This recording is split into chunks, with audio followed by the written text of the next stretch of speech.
আল্লাহ রাব্বুল আলামিনের বাণী ফাইন্না মাআল উসরি ইউসরান ইন্না মাআল উসরি ইউসরা। আল্লাহ পাক বলেন জেনে রাখো, দুঃখ এবং কষ্টের সাথে রয়েছে সুযোগ আর সুবিধা, আর অসচ্ছলতার সাথে রয়েছে উদার সচ্ছলতা। জোরে কোন সুবহানাল্লাহ। কাজে ভয় পাওয়ার কারণ নাই, হতাশ হওয়ার কারণ নাই। মন আশায় বুক বেঁধে রাখো। গুনাহ করেছো, হতাশ হয়ো না। যুবকদের গুনাহ করা স্বাভাবিক। ইউনিভার্সিটির ছাত্র, কলেজের ছাত্র, প্রফেসর, শিক্ষক, অফিসার ঘুষ খেয়েছেন, জিনা করা হয়েছে, মদ খাওয়া হয়েছে, মিথ্যা কথা বলা হয়েছে। যাই কিছু করেন না কেন, ভয় পাওয়ার কারণ নাই, নিরাশ হওয়ার কোনো দরকার নাই। আল্লাহ পাক ডেকে বলেছেন, কুল ইয়া ইবাদিয়াল্লাযীনা আসরাফু আলা আনফুসিহিম লা তাকনাতু মির রাহমাতিল্লাহ। আরে আমার আল্লাহর মতো এত ভালো আর কেউ আছে? এত দরদ আর কারো আছে? আমার আল্লাহ বলেন, ও নবী আপনি শোনায় দেন, হে আল্লাহর বান্দারা, তোমরা যারা নিজেদের উপরে বাড়াবাড়ি করেছো, নিজেদের উপরে জুলুম করেছো, অত্যাচার করেছো, আমি আল্লাহর রহমত থেকে নিরাশ হয়ে যেও না। মানুষ যদি অপরাধ করে, বাপের সাথে অপরাধ করেছে, মায়ের সাথে অপরাধ করেছে, মা বাবা সন্তানের চাইতে এত বড় কল্যাণকামী তো আর কেউ নাই। কিন্তু মা বাবা কোনোদিন বলে না, আয় আমার ছেলে তোরে মাফ করে দেই, এরকম বলে নাকি? মন চায় ছেলে যদি মাপ চাইতো, খুশি হয়ে মাফ করে দিতাম। কিন্তু কেন যে আসে না, ডাকে না যে আয় মাফ করে দেই।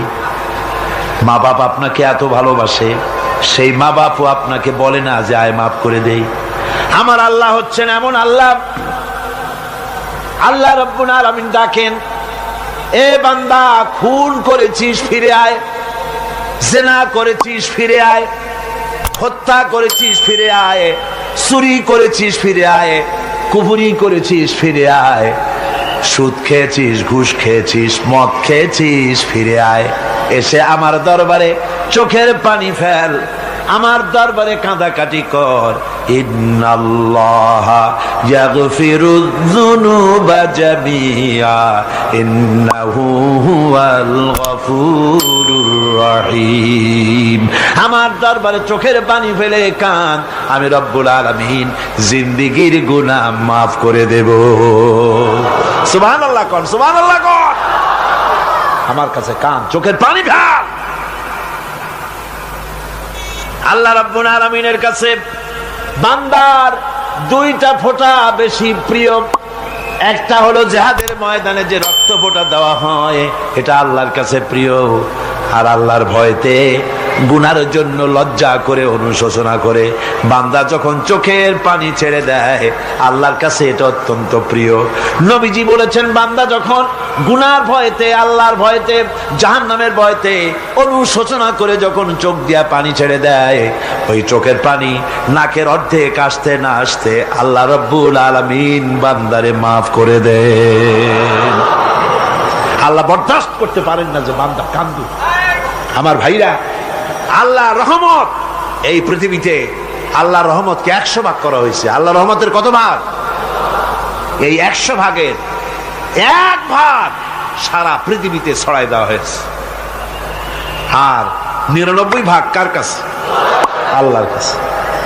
একটা ভাগ দুনিয়া ছড়ানো হয়েছে আদম আলাইহিস সালাম থেকে নিয়ে এই পর্যন্ত, এখান থেকে নিয়ে কিয়ামত পর্যন্ত পৃথিবীতে যত মানুষ আসবে, যত প্রাণী আসবে, তাদের মধ্যে প্রাণী জগতেও গাবি তার বাছুরকে ভালোবাসে ঠিক কিনা, হাতি তার বাচ্চাকে ভালোবাসে ঠিক কিনা, মুরগি তার বাচ্চাকে ভালোবাসে কিনা, প্রত্যেক মাই তার সন্তানকে ভালোবাসে মানুষের মতো।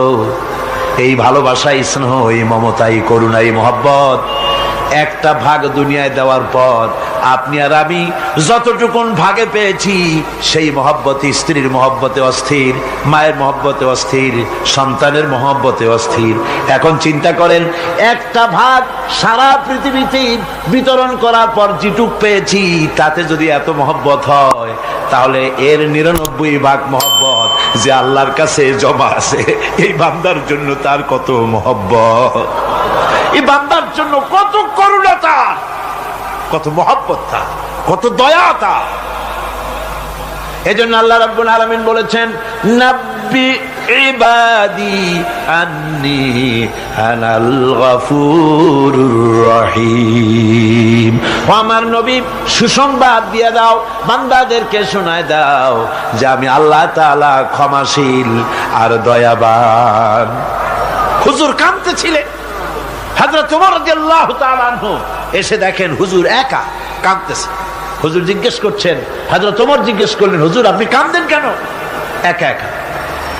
হযরত ওমর বলেন, আমি যখন প্রশ্ন করলাম নবীজি বললেন, আমার কাছে কিছু আগে জিবরাইল এসেছিলেন, জিবরাইল এসে আমাকে বললেন আল্লাহ পাক বলেছেন, হে আমার নবী, ইসলামের ভিতরে থেকে যে সমস্ত মানুষগুলো ইসলামের ভিতরে থেকে চুল আর দাড়ি পাকায় দিছে, কিয়ামতের দিন এই লোকগুলারে আমি শাস্তি দিতে আমার শরম হবে। হযরত ওমর বলেন, হুজুর উম্মতের জন্য কত বড় খোঁজ খবর এটা, আর আপনি কাঁদতেছেন। হুজুর বলেন, ওমর তুমি জানো না আমার কান্নার কারণ ভিন্ন। আমার কান্নার কারণ হলো যে আল্লাহ রাব্বুল আলামিন কিয়ামতের দিন দাড়ি চুল পাকা বান্দারে শাস্তি দিতে শরম করবেন, সেই দাড়ি চুল পাকা বান্দাগুলি আল্লাহর সাথে নাফরমানি করতে শরম করে না। আমি এই লজ্জায় কাঁদতেছি। ভাইরা, হুজুর আল্লাহ পাক বলেন, ও আমার নবী, রাতের আধারে যখন একটা বুড়া আমার দরবারে হাত উঁচু করে, একটা বুড়া মানুষ রাতের আধারে যখন আমার দরবারে হাত উঁচু করে আর যখন বলতে থাকে, রব্বুল আলামিন আমার পেছনের জীবনটা বড় খারাপ করেছি, এমন কোন কাজ জীবনে করি নাই যা তোমার কাছে কিছু দাবি করতে পারি, সব রকমের নাফরমানি করেছি, আজ আমি বুড়া হয়ে গেছি, কামাই করতে পারি না, ছেলে আমাকে চোখে দেখতে পারে না, পুত্রবধূ আমাকে ঘরে জায়গা দেয় না, আমার স্ত্রী আমাকে দেখতে পারে না, রোজগার করতে পারি না, হাঁটতে পারি না, চলতে পারি না, সবার কাছে আমি তিতা হয়ে গেছি, আমি দাঁড়াতে পারি না, কোমরে ব্যথা পাই, হাঁটুতে ব্যথা পাই, চলতে পারি না, কানে শুনতে পাই না, চোখে দেখতে পারি না, আর তোমার কাছে কিছু চাইয়া নেব এমন ভালো কাজও করি নাই। এইভাবে যখন বান্দা কাঁদতে থাকে আমার দরবারে, ও আমার হাবিব আমার রহমতের দরিয়ায় জোশ মেরে যায়, আমার শরম হয় এই বুড়াটারে কেমনে খালি হাতে ফিরাইয়া দেই। সুবহানাল্লাহ, সুবহানাল্লাহ। আমার আল্লাহর এত দয়া, আমার আল্লাহর এত মায়া, এত মহব্বত। আমার আল্লাহ রাব্বুল আলামিন বলেন, وَإِذَا سَأَلَكَ عِبَادِي عَنِّي فَإِنِّي قَرِيبٌ। ও আমার হাবিব, আমার বান্দা আমার ব্যাপারে প্রশ্ন করে, আমি বান্দার একদম নিকটে।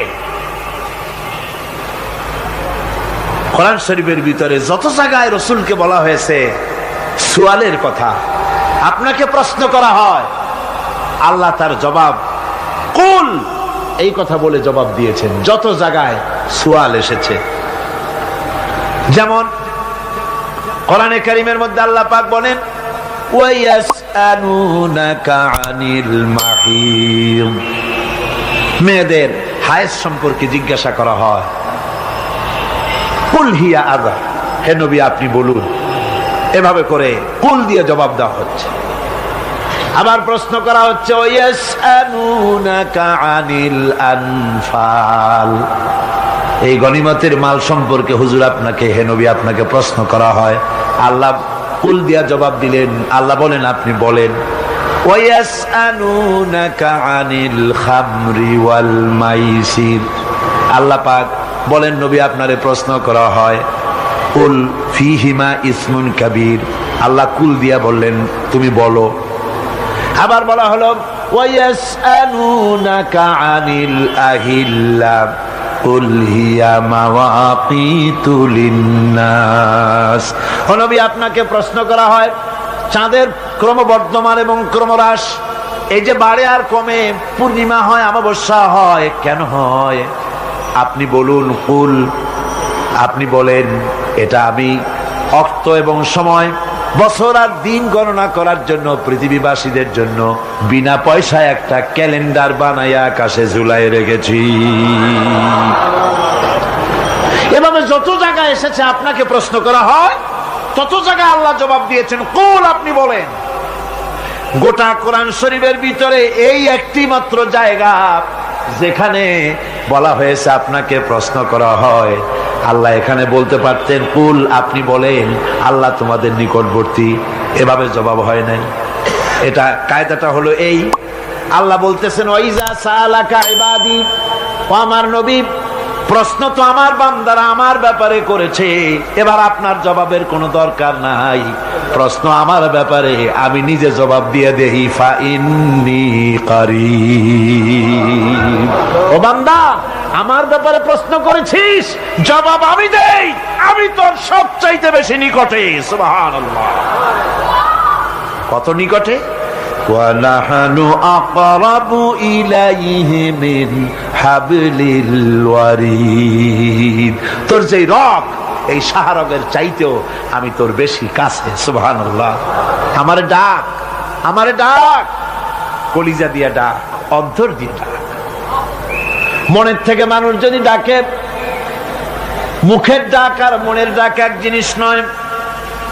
দিল সে जो बात निकलती है असर रखती है पर नहीं मगर ताकते परवाज रखती है। দিল থেকে যে কথা বেরোয় তা প্রভাব বিস্তার করে, ডানা নাই কিন্তু ওড়ার ক্ষমতা রাখে। মনের কথাই ভিন্ন। মন থেকে, দিল থেকে, কলিজা থেকে, অন্তরের গভীর কন্দর থেকে মুহাব্বতের সাথে কেউ যদি একবার বলে আল্লাহ, বলেন আল্লাহ, আল্লাহ, আল্লাহ, আল্লাহ রাব্বুল আলামিন বলেন, অন্তরের অন্তঃস্থল থেকে একটি বার যদি বান্দা বলেন আল্লাহ, আল্লাহ বলেন 70 বার সাড়া দিয়া জিজ্ঞেস করি, বান্দা কি চাও, আমি তোমার কাছে আসি। সুবহানাল্লাহ, আমি তোর একদম কাছে, কি চাস বল, বল আমার কাছে। এমন দয়াবান, এমন মেহেরবান, এমন আল্লাহ আমাদের। সে আল্লাহ রাব্বুল আলামিন, তিনি বলছেন وقال ربكم ادعوني استجب لكم। তোমাদের রব বলেছেন আমারে ডাকো, আমি আল্লাহ ডাকের সাড়া দিয়া দেব। সুবহানাল্লাহ। কারে ডাকতে হবে? কারে ডাকতে হবে? এই বিশাল জনসমুদ্র একযোগে চিল্লা এখন কারে ডাকতে হবে? কোন পীর সাহেবকে নয়, আল্লাহর কসম কোন খাজা বাবাকে নয়, ডাকতে হবে কারে? চিল্লা এখন কারে? ওয়াকালা রাব্বুকুম উদউনি, তোমার রব তোমাকে বলতেছে আমারে ডাকো, আস্তাজিব লাকুম, আমারে ডাকবে আমি সাড়া দিয়ে দেব। সুবহানাল্লাহ। আল্লাহকে ডাকেন, কি চাই আপনার বলেন, কি চাই? আল্লাহর কাছে চান, আল্লাহ দিয়ে দিবেন। দেওয়ার জায়গা আল্লাহর কাছে চাইবেন, আল্লাহ দিবেন। দেওয়ার জায়গা, চাওয়ার জায়গা হলো সেজদায় পড়ে যাবেন। আমার ভাইয়েরা, জায়গাটা চিনায় দিলাম। মাজারে যাওয়া লাগবে না, কবরে যাওয়া লাগবে না। 2 রাকাত নামাজ পড়ে সেজদায় পড়ে গিয়া যত বিপদ আছে, মুসিবত আছে, সেজদার মধ্যে চোখের পানি ছেড়ে দেন আর কেন্দে কেন্দে জীবনের কথা বলেন। আল্লাহ রাব্বুল আলামিন আপনার আওয়াজ শুনবেন আর দোয়া কবুল করে নিবেন। কাঁদতে হবে আল্লাহর কাছে। কার কাছে? আল্লাহর কাছে। সুম্মা ইস্তাগফিরুল্লাহ, আর এরপরে সে যদি আমি আল্লাহর কাছে ক্ষমা চাই, ইয়াজিদিল্লাহ গফুরার রহিমা, সে আমি আল্লাহকে গফুর এবং রহিম হিসাবে পাবে। সুবহানাল্লাহ। আল্লাহকে গফুর এবং রহিম হিসাবে পাওয়া যাবে। সব আল্লাহকে বলতে হবে, গুনাহ মাফ চাইতে হবে। এই জন্য হুজুর সাল্লাল্লাহু আলাইহি ওয়াসাল্লাম দৈনিক 100 বার তওবা পড়তেন। কোন হাদিসে আছে 70 বার, কোন হাদিসে আছে 100 বার তওবা পড়তেন। নামাজের পরে তো প্রত্যেক নামাজই পড়তেন হুজুর, সালাম ফিরাতেন আর সাথে সাথে বলতেন আল্লাহু আকবার, আস্তাগফিরুল্লাহ, আস্তাগফিরুল্লাহ, আস্তাগফিরুল্লাহ। মনে থাকবে আপনাদের? মনে থাকবে? সালাম ফিরাইয়া কি বলবেন? না, সালাম ফিরাবার সাথে সাথে বলবেন আল্লাহু আকবার, তারপরে পড়বেন আস্তাগফিরুল্লাহ, আস্তাগফিরুল্লাহ, আস্তাগফিরুল্লাহ। তওবা পড়বেন, আল্লাহর কাছে সবসময় গুনাহ মাফ চাইতে থাকবেন, বিনীত থাকবেন। আল্লাহকে পাওয়া যাবে, তাকে রহিম হিসেবে পাওয়া যাবে। সুতরাং ঈমান বিল্লাহ, আল্লাহর প্রতি ঈমান আনলে পরে চতুর্থ নম্বরের যে উপকারটা হবে সেটা হলো হতাশায় ভুগবে না, নিরাশায় ভুগবে না, আশায় বুক বেঁধে উঠবে, ঈমান মজবুত হবে, আল্লাহর কাছে মানুষ বিনয়ী হয়ে যাবে। এবার পঞ্চম নম্বরের উপকার আমি বলছিলাম, ঈমান বিল্লাহ, আল্লাহর প্রতি ঈমান আনলে পরে অসংখ্য উপকার হয়, অসংখ্য বৈশিষ্ট্য আছে। এর 6টা উপকারের কথা আমি বলবো। কয়টা? অসংখ্য উপকারের ভিতরে প্রধান 6টি উপকারের কথা বলবো। এর বললাম কয়টা? 4টে বলছি। এবার বলো পঞ্চম উপকারের কথা। আল্লাহর প্রতি আপনি পূর্ব পশ্চিমে কতবার মুখ ঘোরালেন, এটাই কিন্তু আপনার আসল সৎ কাজ নয়। আসল সৎ কাজ হলো আল্লাহর প্রতি ঈমান আনা। এই ঈমানের ব্যাপারে 3টা দিন আমরা পার করে দিলাম, এখনো কথা শেষ হয় নাই। আল্লাহর প্রতি ঈমান আনলে পরে যে উপকারটা হবে পঞ্চম নম্বরে, সেটা হলো কঠোর এবং কঠিন বিপদের ভিতরে বান্দার ভিতরে অবিচলতা এবং ধৈর্যের সৃষ্টি হয়ে যাবে। আলহামদুলিল্লাহ। কঠিন বিপদ মুসিবত আসলে পরে সে অবিচল থাকবে। সারা দুনিয়ার বিপদ আপদ, শত্রুতা, দুঃখ, কষ্ট, মুসিবত, জুলুম, নির্যাতন সবকিছু পাহাড়ের মতো উঁচু হয়ে তাকে ঘিরে ফেলবে, কিন্তু তাকে এক চুলও নাড়াতে পারবে না। আলহামদুলিল্লাহ। সারা পৃথিবী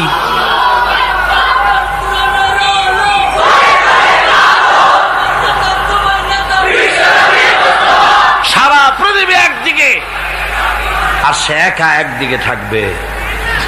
বিরোধিতা তো হবেই, বিপদ তো আসবেই। কবি বলতেছেন, সাথে জাকা রহা হ্যায় अज़ल से ता इमरोज, सतेजा का रहा है अज़ल से ता इमरोज, चरागे मुस्तफावी से शरारे बुलहबीस। সে আবহমান কাল থেকে শুরু করে মুস্তাফা সাল্লাল্লাহু আলাইহি ওয়াসাল্লামের দীপ শিখার সাথে আবু জাহেল, আবু লাহাবের অগ্নিস্ফুলিঙ্গের টক্কর লেগেই আছে। রাসূলুল্লাহর আল্লাহর দেওয়া এই বিধান, এই দ্বীনের বাতিটা টিম টিম করে জ্বলেছে। আর গোরকি, টর্নেডো, হাজার হাজার মাইল বেগে হেরিকেন এসেছে, গোরকি এসেছে, টর্নেডো এসেছে, টাইফুন এসেছে, কিন্তু এই আলো নিবাইতে পারে নাই। সুবহানাল্লাহ।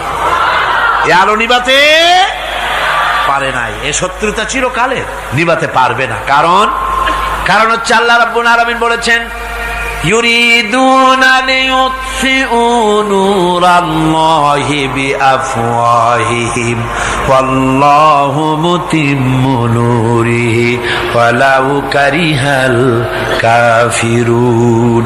ওরা চায় মুখের ফু দিয়ে আমার আলোকে নিভিয়ে দেবে, কিন্তু আমি আমার আলোকে পূর্ণতা দান করব। তাতে কাফের বেঈমানদের কলজায় যত জ্বালা যন্ত্রণা হোক, আমার দ্বীন কেউ মিটাই দিতে পারবে না। সুবহানাল্লাহ। সুতরাং বিপদে অবিচলতা আসবে, সে অটল হবে, মজবুত হবে। কোরআনে কারীম বলতেছে, ওয়া কাযালিকা জাআলনা লিকুল্লি নাবিয়্যিন আদুওয়াম মিনাল মুজরিমিন। এই পৃথিবীতে এমনি করে আমি সকল নবীদের শত্রু বানিয়েছি, সব পাপিষ্ঠ অপরাধীদেরকে। নবীদের সাথে বিরোধিতা করেছে কারা? পাপিষ্ঠরা, অপরাধীরা। আজও খুঁজে দেখেন আজও ইসলামী আন্দোলনের বিরোধিতা যারা করে সবগুলি কি পাপিষ্ঠ। সত্য কিনা কর? ইসলামী আন্দোলনের বিরোধিতা যারা করে হিসাব করে, চোখ দিয়ে তাকায় দেখেন, খুঁজে দেখেন তাদের নামগুলি। মদখোর, জেনাকার, বদমাশ, চোর, হাইজাকার, বেনামাজি, লুটেরা, মিথ্যাবাদী, সবচাইতে সমাজের নিকৃষ্ট লোকগুলি ইসলামের বিরোধিতা করে।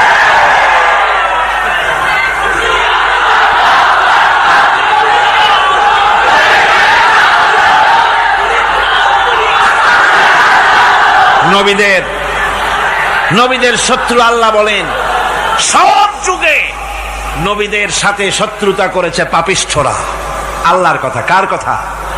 সকল যুগে নবীদের সাথে শত্রুতা করেছে পাপিষ্ঠরা, নিকৃষ্ট ধরনের অপরাধীরা। সুতরাং নবী রাসূলদের অবস্থা যখন এই, তখন দ্বীনের দাওয়াত যারাই দেবে তাদের কিসমত এরকম হবেই। এই বাধার মোকাবেলা তাদেরও করতে হবে। এই যে বাধাটা আসে, এই যে মারে, অপরাধ কি? এই যে তারা চোর বা ডাকাত যাদের মারা হয়। আল্লাহ রাব্বুল আলামিন বলেন অপরাধ হলো ওয়ামা নাকামু মিনহুম ইল্লা আইয়ুমিনু বিল্লাহিল আজিজিল হামিদ। অপরাধ হচ্ছে ইমানদার লোকদের উপরে নির্যাতন চালিয়েছে, অন্য কোনো কারণে নয়। কারণ একটাই, তারা আল্লাহর জমিনে আল্লাহর দ্বীন প্রতিষ্ঠা করতে চেয়েছে, আর কোনো অপরাধ না। জমিন আল্লাহর, জমিন কার? এই বিশাল জনসমুদ্র গর্জে উঠুন একযোগে, বলুন জমিন কার? আইন চলবে কার? এখানেই সংঘর্ষ বেঁধেছে আবহমান কাল ধরে। মানুষ অত্যাচারিত হয়েছে, সাহাবায়ে কেরাম অত্যাচারিত হয়েছেন। বুখারী শরীফের হাদিসে এসেছে রাসূল করিম সাল্লাল্লাহু আলাইহি ওয়াসাল্লামের কাছে হযরতে খাব্বাব গিয়ে উপস্থিত হয়েছিলেন। হযরতে খাব্বাব বলেন, হাদিসটা এভাবে লেখা হয়েছে বুখারীতে, ওয়ান খাব্বাব বিনিল আরিদ রাদিয়াল্লাহু তাআলা আনহু قال شكونا إلى رسول الله صلى الله عليه وسلم وهو متوسد بردة له في ظل الكعبة। রাসূলুল্লাহর কাছে গেলাম, কাবা শরীফের কাছে গিয়া দেখি নবীজি একটা চাদর গায়ে দিয়ে তিনি আরাম ফরমাচ্ছিলেন কাবা শরীফের ছায়ায়। সেখানে গিয়ে বললাম, আলা তাস্তানসিরু লানা আলা তাদউ লানা ইয়া রাসূলুল্লাহ, হে আল্লাহর রাসূল, আপনি কি আমাদের জন্য আল্লাহর কাছে দোয়া চাইবেন না? আপনি কি আল্লাহর কাছে আমাদের জন্য সাহায্য চাইবেন না? আমাদের লোকগুলিকে, মুসলমানগুলিকে মারতে মারতে তো শেষ করে ফেলে দিল। তারা আমাদের সুমাইয়াকে মারলো, আমাদের খাব্বাবকে উটের সাথে পায়ের দড়ি লাগায় টানলো, আমাদের খোবায়েবকে তারা আগুনের উপরে চিৎ করে শোয়ায় রাখলো, না খায় রাখতেছে, মারতেছে, কষ্টে তো শেষ হয়ে গেলাম। হুজুর, আপনি কি আমাদের জন্য দোয়া করবেন না? হাদিস শরীফে এসেছে নবীজি উঠে বসলেন সোজা হয়ে। নবীজি বলেন, ও আমার সাহাবী, ও খাব্বাব, শোনো, তোমাদের আগে এই পৃথিবীতে যারা দ্বীনের দাওয়াত দিতে এসেছিলেন তাদেরকে সমকালীন রাষ্ট্র শক্তি, সমাজ শক্তি তাদেরকে ধরতো। ফায়ুখাজুর রাজুলো, তাদেরকে তারা ধরতো। ফায়ুহফারু লাহু ফিল আরদ, আর তার জন্য জমিনের ভিতরে কবর বানাইতো। ওই কবর ফায়ুজালু ফিহা, ওই কবরের ভিতরে তাকে কোমর পর্যন্ত গেড়ে দিত। সুম্মা ইউতা বিল মানশার, এরপরে করাত আনতো। ফায়ুদাউ আলা রাসিহি, এরপরে ওই করাত তার মাথার উপরে রাখতো। ফায়ুজালু নিসফাইন, এরপরে করাত দিয়া চিড়ে জীবিত মানুষটারে দ্বিখণ্ডিত করে ফেলে দিত। মা ইয়াসুদ্দুহু যালিকা আন দীনিহি। ও আমার খাব্বাব, এত কষ্ট দেওয়ার পরেও সেই যুগের কোন মুসলমানকে, দ্বীনের দায়ীদেরকে আল্লাহর দ্বীন থেকে এক চুলো তারা সরাই দিতে পারে নাই, এক চুলো সরাতে পারে নাই। ওয়াল্লাহি, ও খাব্বাব, আমি আমার আল্লাহর নামে কসম করে বলছি, লা ইউতাম্মান্নাল্লাহু হাযাল আমরা হাত্তা ইয়াসিরার রাকিবু মিন সানা ইলা হাযরামাউত।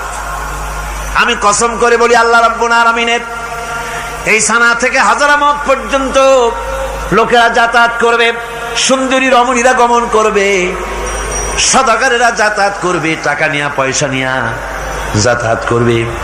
তাদের মনের মধ্যে লুটের ভয়, টাকার ভয়, চুরির ভয়, ডাকাতির ভয়, জেনার ভয়, হত্যার ভয়, ধর্ষণের ভয়, কোনো ভয় থাকবে না। লা ইয়াখাফু ইল্লাল্লাহ, আল্লাহ ছাড়া কোনো ভয় থাকবে না। এমন একটা সমাজ, এমন একটা সময় আসবে। ওয়ালাকিন্নাকুম তাস্তাজিলুন, অথচ খুব তাড়াহুড়ো তোমরা করতেছো। তাড়াহুড়ো করো না, সময় আসবে ইনশাআল্লাহ। আমার ভাইয়েরা, আমার বন্ধুগণ, কঠিন বিপদে অবিচলতা এবং ধৈর্যের দৃষ্টান্ত রেখে গেছেন আম্বিয়া আলাইহিমুস সালাম। সুবহানাল্লাহ। কঠিন বিপদে অবিচলতা, দৃঢ়তা, ধৈর্য কারে বলে, তার দৃষ্টান্ত কারা রেখেছেন? আম্বিয়া আলাইহিমুস সালাম। ওনারাই আমাদের আদর্শ, নবীরাই আদর্শ। সাহাবায়ে কেরাম রিদওয়ানুল্লাহ তাআলা আলাইহিম আজমাইন আমাদের আদর্শ। ভাইরা আমার, মুসা আলাইহিস সালামকে ফেরাউন যখন ঘিরে ফেলে দিল, কোরআনের সব কথা গল্প গুজবার ইতিহাসের জন্য লেখা হয় নাই। কোরআনের মধ্যে যা লেখা হয়েছে সব বান্দাদের উপদেশের জন্য, যাতে করে লোকেরা চিরটা কাল এর থেকে উপদেশ নিয়ে নিজেদের তৈরি করতে পারে। জোরে বলেন সুবহানাল্লাহ। মুসা আলাইহিস সালামের কথা আল্লাহ বলেন, ফেরাউন তাকে ঘিরে ফেলে দিল, পালাবার রাস্তা নাই। ফালাম্মা ترى الجمعان قال أصحاب موسى إنا لمدركون। মুসা আলাইহিস সালামের উম্মতেরা বললেন, হে মুসা, পাকড়াও হয়ে গেছি, পালাবার রাস্তা নাই। তিন দিক থেকে আমাদেরকে ঘেরাও করেছে ফেরাউনের শক্তি। সামনে কি? দরিয়া, আর তিন দিকে কি? ঘেরাও আন্দোলন। পালাবার পথ নাই, পালাবার পথ নাই। সারাশি আক্রমণ, ঘেরাও আন্দোলন। এই যে ঘেরাও টেরাও তো আজকে নতুন নাই, ঘেরাও আসছে অনেক আগের থেকে। আসলে কথা বুঝতে পেরেছি।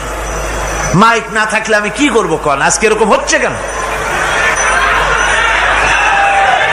আগামীকাল ঠিক হবে ইনশাআল্লাহ, রাগ করেন না। গান হচ্ছে, বসেন বসেন। শয়তান ঢুকছে মাইকের মধ্যে। অনেক সময় হয় কি, মাইকের হাই পাওয়ারের যে মেশিন আছে, এর ভিতরে ইথার থেকে রেডিওর ওই গানগুলি ওর মধ্যে ঢুকে পড়ে। কথা বুঝতে পেরেছেন? এই জন্য শয়তান তো আর বসে থাকে না, ওরও তো কিছু করার আছে। ধৈর্য ধরেন, ধৈর্য ধরেন। কালকে অপারেটরদেরকে মাওলানা শামসুদ্দিন সাহেবের কাছে অনুরোধ করব, অপারেটর একটু ভালো করে হেদায়েত করে দেবেন মাইকে। আজকে আমার নিজেরও কষ্ট হচ্ছে, আমিও বুঝতে পারছি না যে আমার কথাগুলি কি আওয়াজে বেরোচ্ছে, যার জন্য আমাকে বেশি চিল্লাইতে হচ্ছে। বক্তাকে কি লাউডে তার কথা বেরোচ্ছে তা তার কানে আসতে হয়, তাহলে বোঝা যায় যে আমার কথাগুলি কিভাবে বেরোচ্ছে। এটা এই অবস্থায় সিচুয়েশন আজকে নাই, এবং লোকেরাও মাইকের ব্যাপারে আজকে অভিযোগ করেছে, যা বিগত 16 বছরে করে নাই। সেটের ব্যাপারে কোথাও কোনো অসুবিধা হয়েছে? মাইকটা ভালো, এবং মাইক যারা দেন প্রতি বছর খেদমত করে, আল্লাহ তাদের প্রতি রহম করুন। সবাই বলেন আমিন। এদেরকে রাগ করে পথে পাই আবার মারধর করেন না। সিলেটের যে তাফসির মাহফিল হয়, বিগত 19 বছর তাফসির করেছি একটানা, এবার 20 বছর পুরো হবে ইনশাআল্লাহ। সিলেটে একটানা 20 বছর তাফসির করতেছি সেখানে। তো মাইক, একটা লোক বিনা পয়সায় মাইক দেয়, মাইকের ভাড়া সে নেয় না। তাফসিরে মাহফিলের মাইকের ভাড়া নেয় না। যে বছর এরশাদ সরকার আমাকে প্লেন থেকে নামতে দিল না, আপনাদের মনে আছে? সিলেট থেকে ফিরাই দিল। এই খবরটা মাইকম্যান যখন শুনেছে যে আমাকে নামতে দেয় নাই, ফিরাই দেওয়া হয়েছে, সাথে সাথে স্ট্রোক করেছে, হার্ট ফেল করে দুনিয়া থেকে বিদায় হয়ে গিয়েছে। সিলেটে তাফসীর হতে পারবে না, এই কথাটা বরদাস্ত করতে পারে না। আমি কেঁদেছি আর দোয়া করেছি, আল্লাহ, কোরআনের মহব্বতে লোকটার এই অবস্থা হলো, তোমার জান্নাত তুমি দয়া করে তাকে দান করে দিও। কাজে কোনো ব্যবসায়ী চায় না যে তার ব্যবসাটা খারাপ হোক, লোকেরা মন্দ বলুক। এ মাইকের ব্যাপারে আপনারা আজকে রাগারাগ করেন না, যা হয়েছে কালকে ভালো হবে ইনশাআল্লাহ। সবাই বলেন ইনশাআল্লাহ।